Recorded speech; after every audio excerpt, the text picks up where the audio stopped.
I think AI will change the world. Like, imagine if everybody would have access to 50 employees and you could do anything you want, right? Another thing is like healthcare. AI might solve all diseases, allow us to live to like 400. Some people think, we're going to live forever, but like just, to live until 400 in perfect health. Another thing is like having access to the smartest people from history. Like once AI is really smarter than people, imagine having access to Da Vinci, Einstein, Isaac Newton on your phone, right? Like, I think a lot of people are just underestimating AI, and that's because they didn't really look into it. Like when I saw ChatGPT release, I realized, wow, it will really change everything. And that's why I wanted to be in the field. So I dropped everything and I went all in on AI. So like, why should the business owner listen to this? Like care about what you have to say specifically? Well, it's simple. Like I dropped everything. So before that, I was a gaming channel. It was doing like 20K, 30K a month, completely stopped uploading and went all in on AI. So for the past 13 months, all I did is research AI for like 10 hours a day, podcast, research papers, interviews, videos, testing it myself and seeing what works. And, the more research I did, the more convinced I became. So there are like few things that like, okay, you believe in something, you do more research, it's overhyped. AI is not like that. The more research you do into AI, the more you realize like, wow, I have to do something connected to this, if not, straight work on this. So I feel like I'm kind of like in the category where like I was really pumped up. Like I was like using ChatGPT. I was like, this is amazing, this is going to change everything. And then I was kind of like, because I wasn't really able to like integrate it into my day-to-day. But something you said at the start, imagine if like business owners listen to this, had access to 50 employees. Talk to me about that. So that is the promise of AI agents, right? Imagine having like basically everybody has stuff they love about their work and stuff they hate. Even, the most questionable jobs. Even somebody like who drives a dumpster truck, right? The cool part is being on the back, hopping on the truck and riding around, right? There's obviously some things that are not cool about the job, but like every job has good stuff and bad stuff. Mm-hmm. If you could automate the bad stuff with AI, with agents, you could do the stuff you love, make way more money than anything. I think Naval Ravikant said this, that he believes that there's going to be 1 billion companies.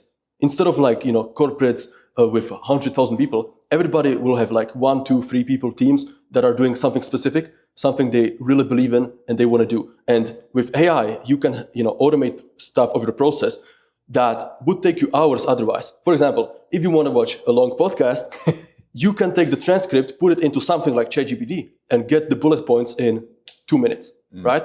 And if you really want like something specific from that podcast, that can save you an hour. And this is just compounds, right? So the more AI tools you add into your arsenal, the more agents you add into your workflow, the more time you save. And people think like, okay, I want to automate something that takes 4 hours. But the correct mindset is like, look at the most repetitive, boring tasks that you do often and try to automate those. Because even if you save 2 minutes there, 5 minutes there, that adds up over time. And soon you'll find yourself not doing the most, repetitive, boring work, but doing where you actually excel. And that is the promise of AI. There's an entrepreneurial coach that I love called Dan Sullivan, and he talks a lot about this thing called dread tax. And it's the feeling you have about doing the task that you hate. And even like you said, even if it's like 2 minutes, it actually sucks like 2 hours out of your day. Oh yeah, it's not just time, it's just energy, right? I recently read Dan Mertle's book, Buy Back Your Time. And he says you should outsource the tasks that take away the most energy and cost the most time. Basically the low leverage work that you hate doing. So people always think about time. This takes a lot of time. But if you love doing it, then, times go by fast. But if you hate it, like accounting, taxes, or whatever, then that's going to drain you for the entire day. And then when it comes part to something you love doing, you might not have that energy that you would otherwise have. And I think like with AI, even simple automations, even simple is just using ChatGPT. Most people are still not using ChatGPT. They have like 100 million active users. There's 8 billion people on Earth. That's like roughly 1% of people are actually using it. So like, it's crazy. Even if you're just using ChatGPT, you're early. That's crazy, because I feel like ChatGPT is like oversaturated by now. But most people still haven't heard of it. If we went on the street right now and asked 50 people, most people would say, what? It's like, in the entrepreneur tech circles, people know it, but outside of it, it's like, and ChatGPT is just the tip of the iceberg. I mean, the AI iceberg goes way deeper than that. So. Oh, I like what you kind of mapped out there, because there is like a lot of fear around AI. Like AI is going to steal all of our jobs, and like people want to like protest and like rebel against it. But the picture you painted, where it's like, no, AI is going to steal the worst parts of your job so that you can actually do more of the high leverage, creative, inspiring, passionate things that you want to do. What is an AI agent? Because you mentioned it, and I've seen a YouTube video on your channel, but like what actually is it and how do you build one? So you're absolutely right. AI will not automate jobs. It will first automate tasks. So parts of jobs that are the easiest to automate and that make sense to automate. Because some things just don't make sense to automate. So AI agent is basically a large language model such as GPT-4 with some agency, which means ability to do things. Whether that is some external APIs, some tools, access to your computer, creating files, rewriting files. It basically has the brain. The LLM is the brain. The large language model is the brain. And then you give it certain things it can do. Obviously, every agent is different. So if you want an agent to, research online, you would give it an API that can search Google and it can search it. And the LLM on itself cannot do that. You have to give it the tool. And now it's an agent, a simple agent, obviously, but you give it some agency, ability to do stuff. Okay. So I want to pause here a little bit because I'm trying to my job is to stand in for someone to listen, okay? Yeah. Already, I find myself being a little bit and I'm a relatively switched on to this sort of stuff, okay? Okay. So go back a second and talk to me about a real world use case example that a business owner or school community owner could use with an AI agent. Like if you were to help me with my podcast community, what is an agent that you could build me that would help me make my community better? Simple example, right? Let's say you do weekly calls. Every call is recorded. People who miss the call want the recording.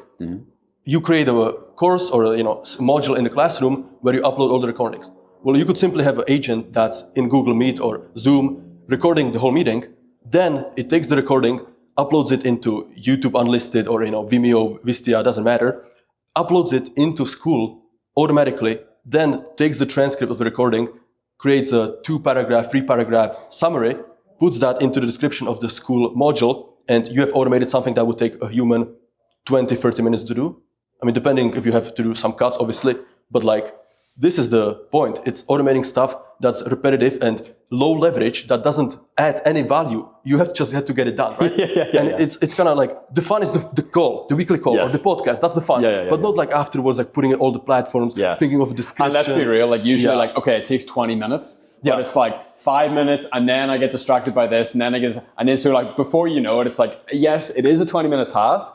But it's it takes 2 hours of energy and it takes 1 hour of actual time.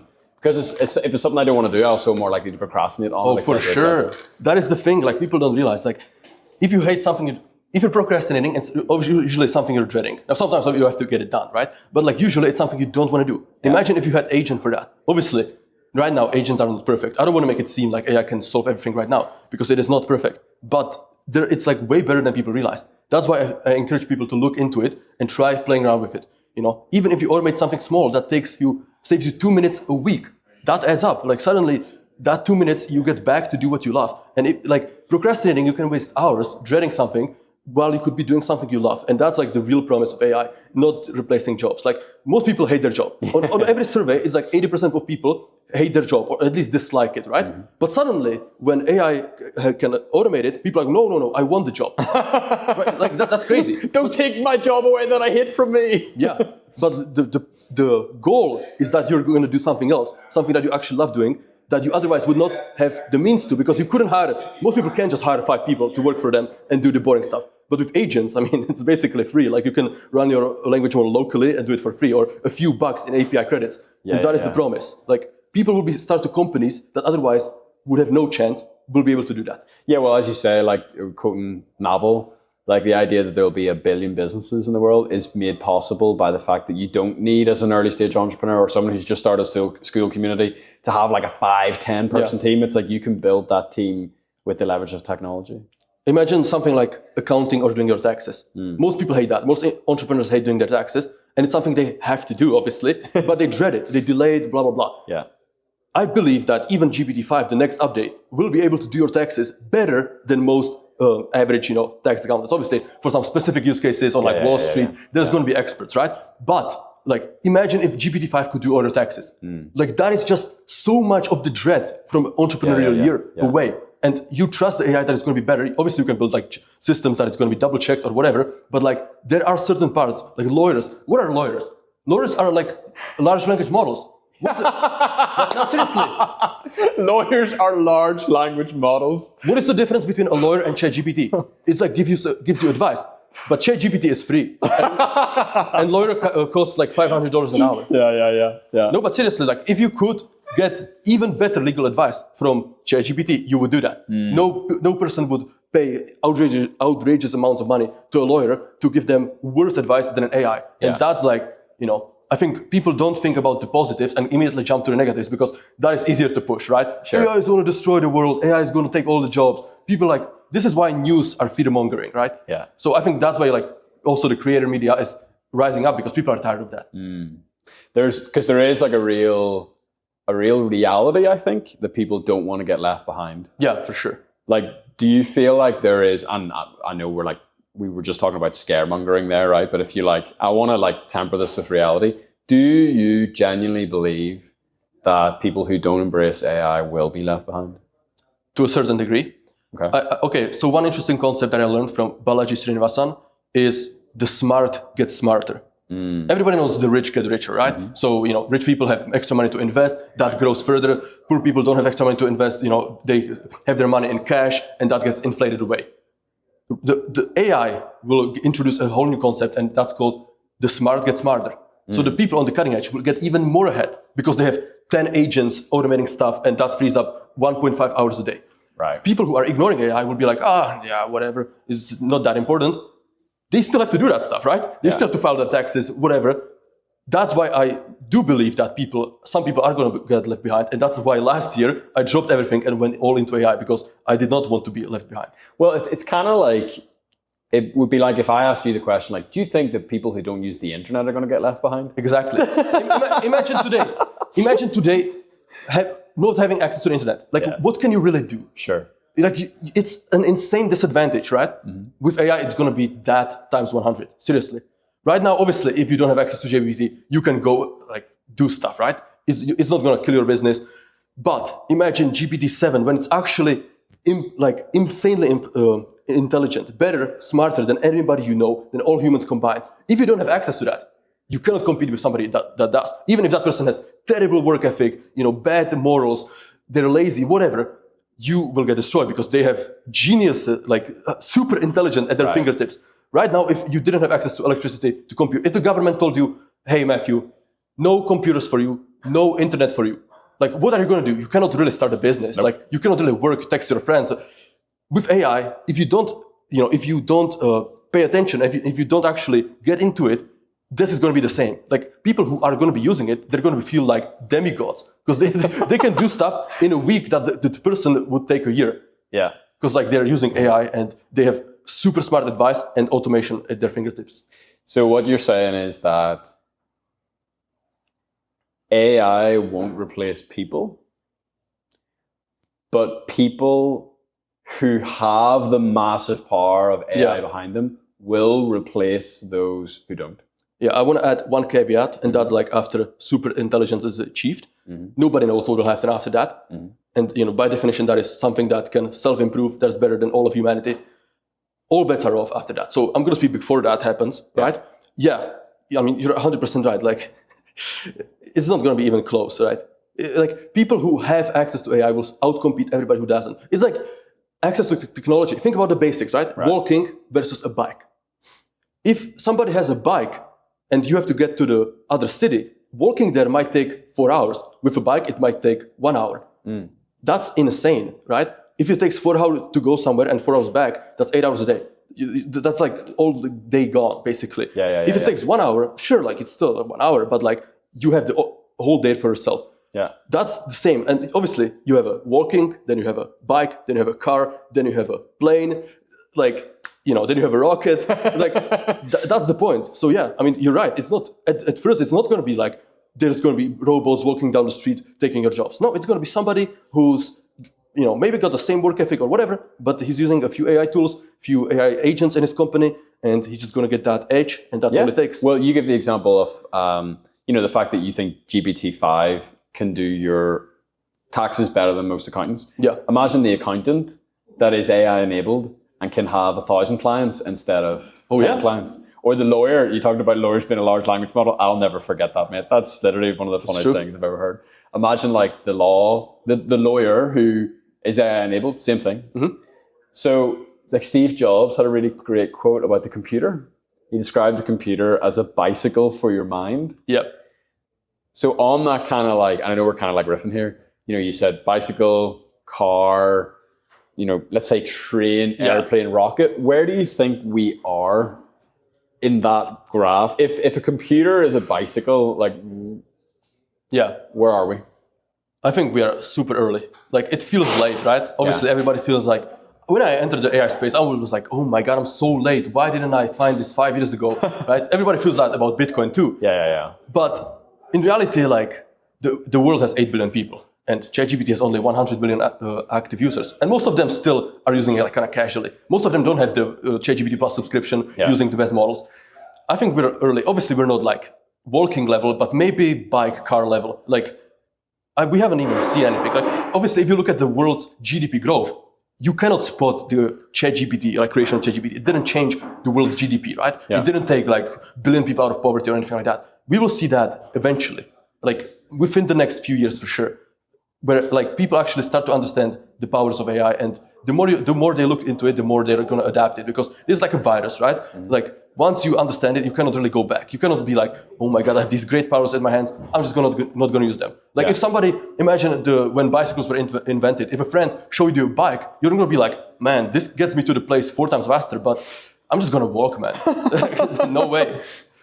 Yeah, I think that's maybe like the gap. That's a really good example. Is like, I don't think enough people have been shown exactly for them how much faster it is. Yeah. I think this is going to change with the latest ChatGPT update, actually, because they took the best model, GPT-4o, and made it free. So in the past, you had to pay $20 a month to get the best model. Now it's free. So I believe that the user base of ChatGPT is going to double or triple in the next 6 months for sure. Because, you know, if people try GPT 3.5, which was the old free version, it's not that good. Obviously, it's still impressive. Like, this is a machine talking. It's writing text. But it's not like super smart, right? It's like repetitive, not that creative, couldn't even browse web back then. Man, like now, everybody could use the best language model in the world with web browsing capabilities, with image generation capabilities, like even something as simple as creating a logo. In the past, that could somebody stop from creating a business, right? Might be that one friction that like, I don't know what to make the logo. I don't have the money to hire a logo designer.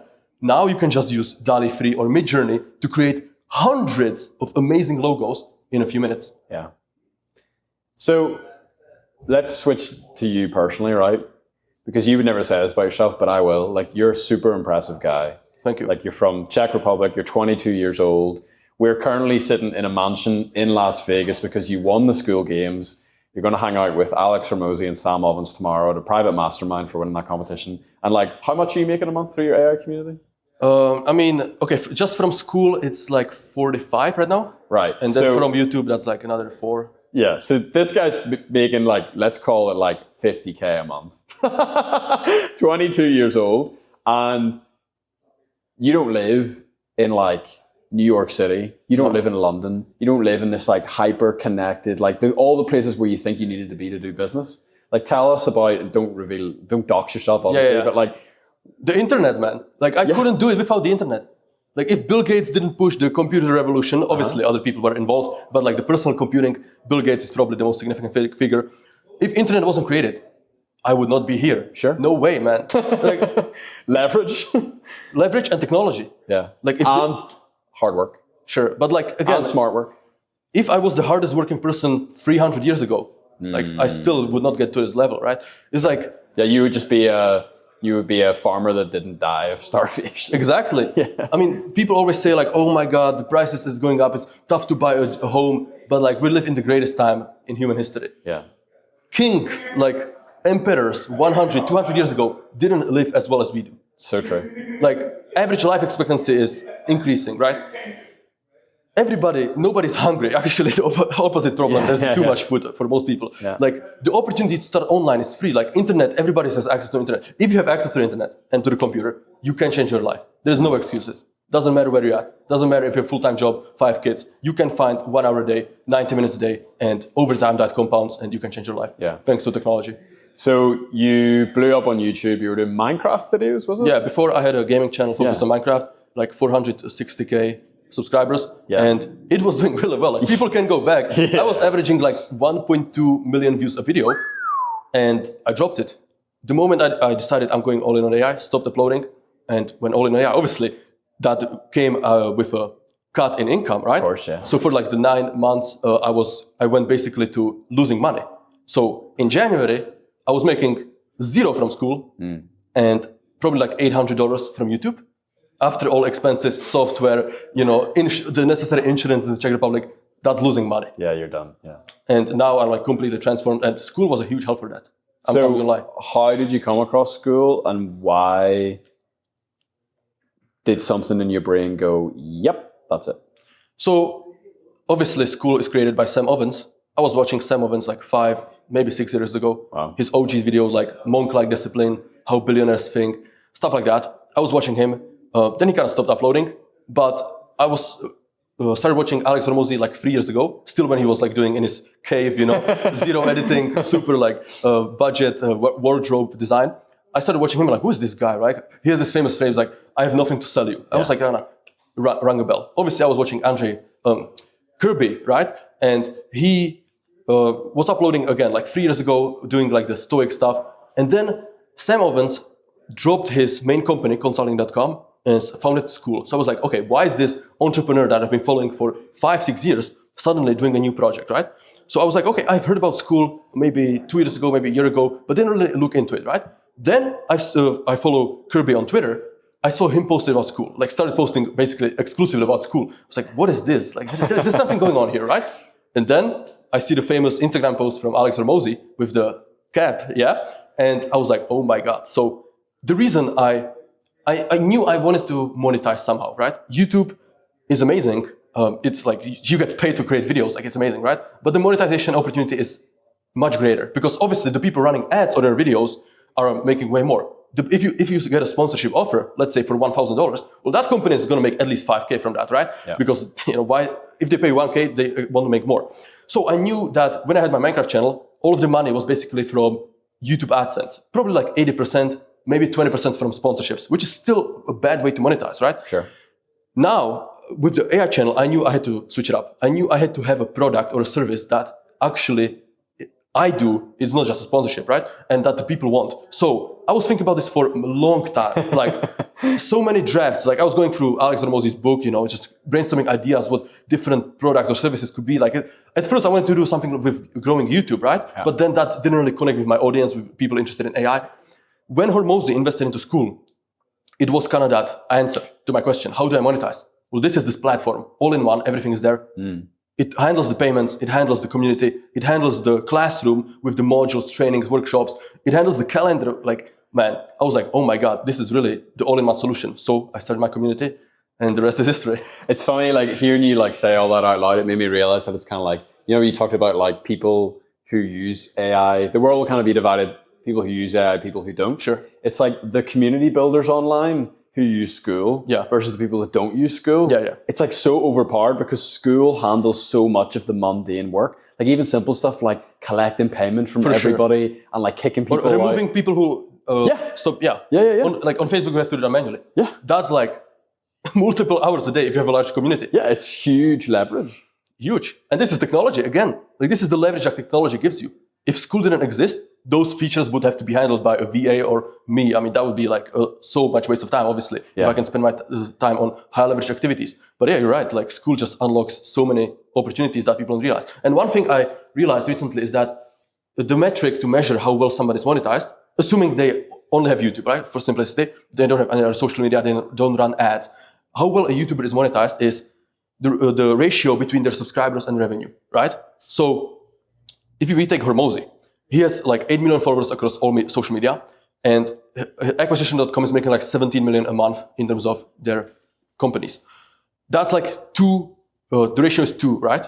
So 2 to 1 in terms of revenue to followers. Yeah. That's insane. Like not many people are more monetized than Hormozy. Like even Mr. Beast, right? Yeah. He has like 250 million subs.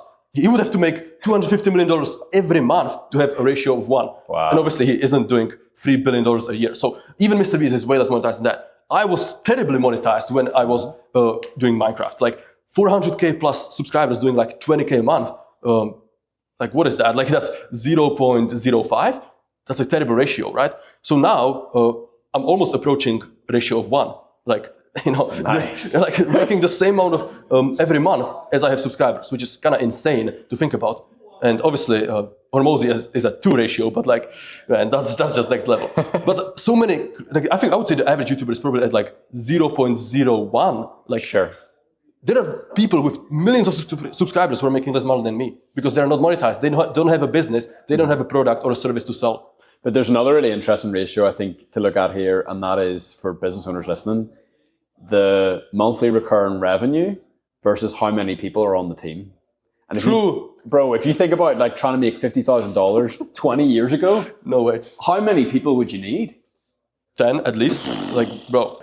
So, yeah, I mean, like technology gives you so much leverage. So, how many people are on your team right now? Just me and Mate. So he's my administrative assistant. Obviously, I'm looking to hire somebody because I'm behind on the product delivery. But yeah, just 2 people, and that's crazy.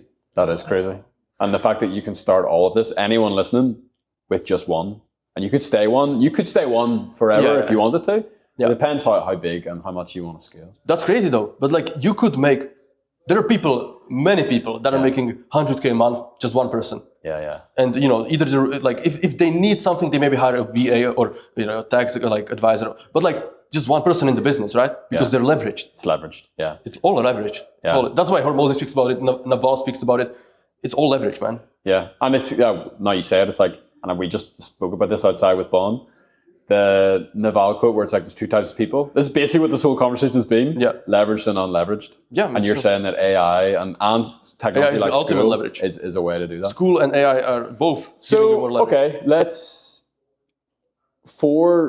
how do you use AI to make the running of your community easier, better, faster, whatever the Daft Punk song is, stronger, better, faster? To be honest, I use AI the most to make my content, right? Yeah. So because I'm a YouTuber first, right? Yeah. Skool is my product, is my service, but the channel comes above everything else because that's my background, right? That's why I won the Skool games, because I had the YouTube background. Without that, I would have no chance. I'm going to be honest. Yeah. So I'm doing it to build my channel, to save time anywhere I can, to make videos faster, title variations. Like sometimes you can get like, AI can solve the blank page problem. And that's like, people who are not creative don't realize how bad that can be. Yeah. You have a video, it's going to be a banger, but you don't have a title. You can waste 30 minutes like just staring at a blank Google Doc. With AI, you can explain it and boom, you have some titles. And you can say, oh, these are kind of weak. You go to your channel, you paste in the most successful videos or most successful videos from other people in your niche. You paste in and look at these writing styles. Give me similar titles in these writing styles. Suddenly, you have 50 titles, all from proven videos that are the most successful in your niche, relevant to your video. And you are not longer stuck. Like you can go and look at this. Okay, this one is good, this one is and you have 50 titles. So, like before that, you have to write them by yourself. And you can apply this to anything. Obviously, let's say you have a podcast, right? There are tools, I think, Autopod, that kind of automatically edits the angles so that it's always on the person who is speaking. That's right. Like how much time does that save? Like somebody who has to edit the podcast before would do that for hours. I mean, obviously it depends on the length of the podcast, but like every AI tool gives you a bit more leverage. Yep. And that stacks up over time. It's compounding. The same way as interest rate compounds on your investments, the more automations and AI you add into your life, the more leverage you add. I mean, obviously, it's like, you can add technology like Skool. Like Skool isn't an AI-first platform, but it gives you leverage because it's like everything bundled together. So the more like technology, capital, what else is there? People, and then content, those are the 4 C's of leverage. The more leverage you add into your life, everything just becomes effortless. That's why looking at this most successful businessman, like Richard Branson, he's like, this guy has one hour meeting every day. He's making billions, tens of billions every year. He's like, how? How is that possible? Leverage. Leverage. So much leverage in his life. Yeah. So as we start to kind of wrap up, I'd love to know a little bit more nitty-gritty details about your community. So like, who is your community for? And like, what transformation are you offering people? Like, what is the actual value of the community? To be honest, I need to figure that transformation piece out. Because right now it's just for people who are interested in AI. So one of the angles is how to prepare for the AGI revolution. People don't want to be replaced, so they want to be around people who are taking AI seriously. I mean, this is the main selling angle. There's like 640 people, all who are focused on AI, learning about AI, who are on the cutting edge, actually building the future. Who doesn't want to be among those people? Sure. Right? Obviously, on top of that, we have trainings and workshops, how to build AI agents, step by step, different frameworks, Crew AI, AutoGen, how to use ChatGPT like an expert, master prompt engineering, master mid-journey. Those are all the aspects. Obviously, exclusive access to myself. We do free weekly calls every single week, 1 hour, where you can ask me anything. And the beauty about Skool is that, if somebody emailed me and like, hey, David, I want to do a 1 hour call for consulting, I would charge at least 500. Sure. I do free calls every week in the community. That's 12 a month. And if somebody joins, they have access to me on those calls. So, I mean, Skool is just like the all-in-one package that somebody can get. It really helps you make the Grand Slam offer, as Alex Hormozi would say. So your community basically is like a great place to go and learn the basics of AI and then the advanced levels, but like how to use the tools, how you can start to apply this to your business or whatever it is that you're working on. And I love that you didn't say it this way, but my brain received this, like that even you are early with your community. Like where this community can go or where multiple different communities could go underneath your umbrella is just unbelievable. This is the value of being a Skool though. Skool is like going to explode because the team, Sam Owens is just so elite. I think the average engineer makes like 400K there. The level of talent is so insane. Obviously, Alex Hormozi is amazing promoter, amazing content creator. I have no doubt in my mind that Skool will be $100 billion company, calling it right here. There you go. But this is like, you want to be part of something that compounds. The same way people who invested into Bitcoin, it compounded, right? That's why I switched into AI. I looked at Minecraft, which obviously is a great game, still love the game, but like it had its peak, right? So I looked at it, where it's going to be in 5 years, the industry. I would say like, okay, it's probably going to be roughly the same, most likely a bit less popular. I looked at AI, where it's going to be in 5 years. Like there is no way it's infinitely more popular than now. Skool, just the fact that alone you're in Skool, over the next few years, you're going to experience natural organic growth because of the platform is growing. You want to be in a market that's naturally growing. That way, even the work you do gets extra benefit. Somebody has a yoga community, right? Even if they have a few members, right? Somebody on Skool joins maybe my community or your community, doesn't matter. If they are interested in yoga and suddenly they're on Skool, otherwise they wouldn't be. They search up the discovery page and see a yoga community and join it. That's the value of being on Skool. You get all the natural growth and all the compounding by being early to something that compounds. Final thing I'll say, I've loved this, by the way. This has been so good. I had a friend, mentor of mine recently. He said to me, he says, you know what, Matt, like business is actually really easy. I was like, that's a good hook. Tell me more. It's like he's speaking in YouTube shorts. And he said, yeah, it's really easy. All you have to do is attach yourself to a rocket ship and hold on really, really tight. Exactly. And I feel like what you've described this whole conversation is basically like practical jumping off points of how to do that. Yeah. I mean, attach yourself to the rocket ship of AI, rocket ship of Skool, rocket ship of this. Of YouTube, yeah. That's it, really. Bro, excited to see where you go. Thank you. Thanks for your time. Amazing. Appreciate you.